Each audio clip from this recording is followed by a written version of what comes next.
Aquest vídeo va destinat a les noies i dones de casa. Quan tenim la menstruació, podem reduir residus, i tant.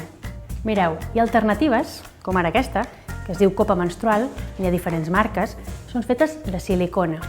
I la gràcia és que un cop està plena de sang, doncs la podem buidar al vàter, rentar bé i la tornarem a utilitzar durant diversos anys, amb la qual cosa estem evitant molts i molts residus.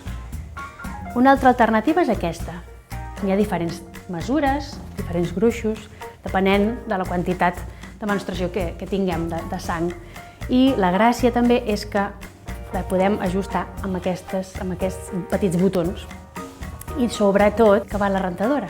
Llavors, durant molts anys tindrem només aquests objectes, no haurem d'anar comprant aquells que són d'un sol ús, que a més tenen un empaquetat amb una caixeta, amb els seus plastiquets. No, tot això fora. I finalment, un altre objecte o article que va molt i molt bé són les calces, que també porten incorporat uns materials que són absorbents.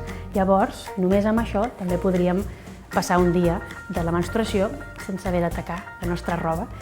I us recomano, si voleu anar cap al residu zero, doncs us recomano que intenteu provar algun d'aquests, o tots, potser ja fareu servir algun, però potser els altres no, doncs endavant si voleu. I sobretot recordeu que a les botigues de Girona els podeu trobar.